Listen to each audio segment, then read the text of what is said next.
Today myself Simi Agrawal from BCom SAM 4K2 want to give my presentation on the topic asset liability management. Now, what is the need of asset liability management? Now, traditionally banks were only concerned with the increasing size of their balance sheet, and they were focusing on a few specific items such as deposit mobilization, credit to priority sector, and reducing the size of NPAs. But soon after the liberalization and globalization, Indian banks began facing serious problem of mismatches in the asset and liabilities due to volatility of interest rates and foreign exchange rates, and with the emergence of new instruments and new products at a highly competitive rates in the market, bank risk have been increased.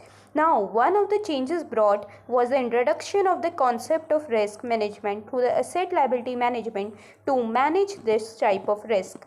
Now, what is the meaning of asset liability management? The concept of asset liability management is concerned with the management of assets and liabilities of a bank, keeping in view their maturities and interest rate sensitivities.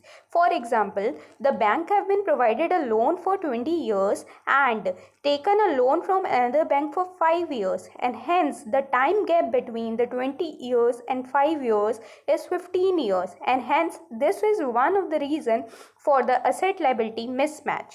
Now, what is the main aim of the asset liability management? The main aim of the asset liability management is to minimize the risk from any type of mismatches. Now, what is the relevance of the asset liability management to commercial bank? Now, what is the reason that this type of concept has been introduced? Now, there were the various problem of mismatches in asset and liabilities. This is because of the following reasons: the government policy and economic liberalization, freedom to quote interest rate on deposit and advances, and the gradual dismantling of restrictions with respect of foreign exchange transaction. These are some of the problem of mismatches in the asset and liabilities, and hence to manage this type of risk, the concept of asset liability management has been introduced into the commercial banks.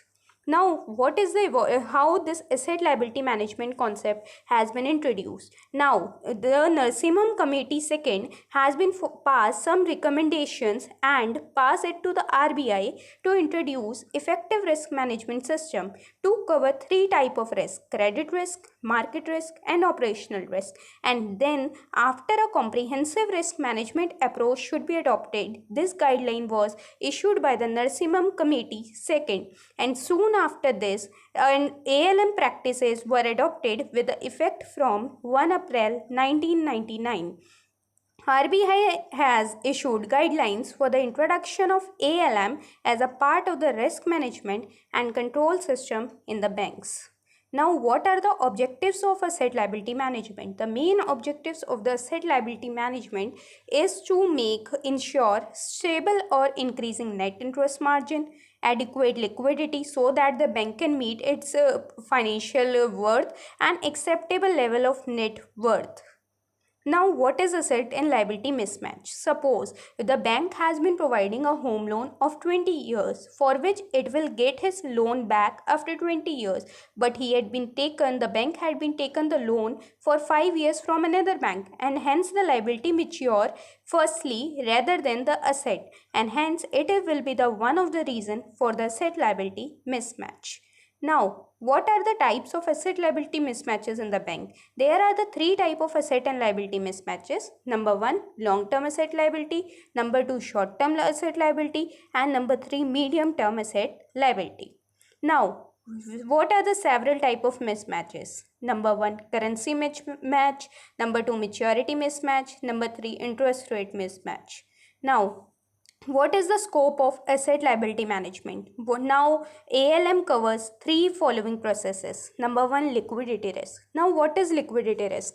Now, this risk refers to when the bank's earning has been affected. Now, when the bank is unable to meet its obligations as they come due without adversely affecting the bank financial condition. इसका मतलब ये होता है कि जो bank होता है वो अपनी अर्निंग्स को पूरा नहीं दे पाता, आगे जाकर उसको लोन देने में प्रॉब्लम प्रॉब्लम आती है और वो अपनी जो भी लिक्विडिटी की पोजीशंस होती हैं उसको मीट नहीं कर पाता। Now number 2, interest rate risk.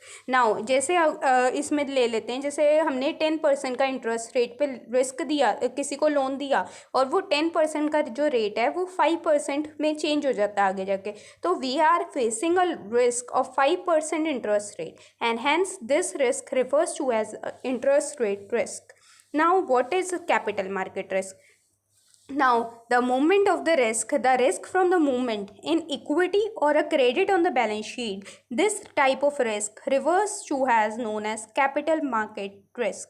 Now number 4, currency risk management. Now when there is a movement in exchanges rate and the exchange rate changes, then the risk of losses resulting from it refers to as currency risk management.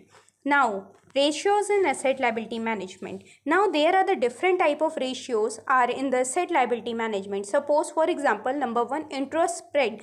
It is a difference between the borrowing and the lending rate of the bank in the financial year. Similarly, several type of risk are being calculated while in the asset liability management to assess the risk. These are some of the ratios which are being calculated while taking in consideration of assets and liabilities. Now, what are the prerequisites to the effectiveness of the asset liability management? Number 1, determination to plan regularly and systematically. In this, the asset liability management should be recognized by the top management and the positive action and planning should be taken, and it should be told to the employees that what is the reason for this new method. Now number 2, team approach in decision making and action. In this ALM process, it includes lending, borrowing, investing and trading activities. And number 3, visualization of bank's vision and mission. In this we have to visualize that what is the bank's vision and what is the bank's mission, that it spell out the bank's objectives and strategies with respect to their income, loans and investment. Now, this is some of the ratios of the Kotak Mahindra Bank, where some of the ratios have been calculated. For example, table number 1 shows the profitability ratio. It shows that the interest spread was 43.22 and the return on equity 68.91. Similarly, another type of ratios have been also calculated. These are the performance of profit and loss account ratios. Here the profit and loss account ratios have been classified into 3 categories: interest expended to interest earned, other income to total income, and operating expenses to total income. And this was followed by 286.23 and 73.82. Similarly, these are some of the balance sheet ratios of Kotak Mahindra Bank from 2013 to 2017 and 18. And these are some of the debt coverage ratio in Kotak Mahindra Bank. And after analyzing of the above data, we can say that the bank should maintain consistency in net profit margin and the bank has to increase the revenue earnings. It should take the better management towards the current asset and current liabilities, and it should also suggest that the bank have to improve their profitability by monitoring and reducing short-term liquidity. Now, what is the process of the asset liability management?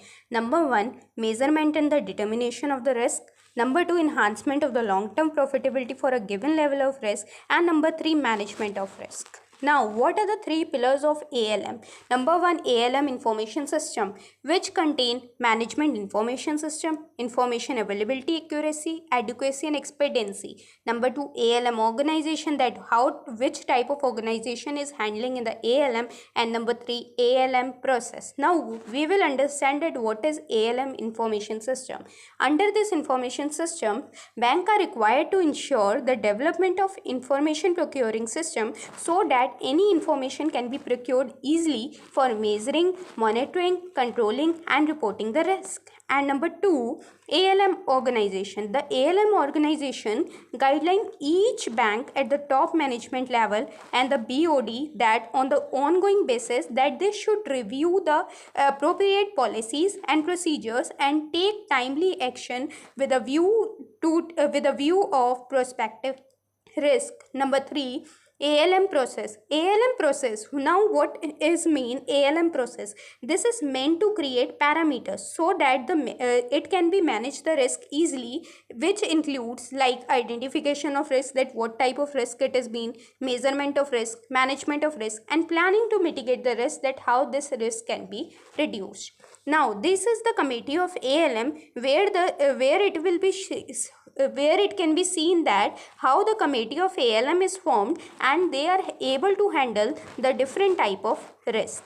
Now, in the concluding note, we can say that ALM is an important tool for monitoring, measuring, and managing the interest rate risk, liquidity, and foreign risk. Now, it has not only evolved as a vital activity of all the financial institution and to some other extent industries too. It has become the prime focus in the banking industry, with every bank trying to maximize yield and reduce their risk exposure. Thank you.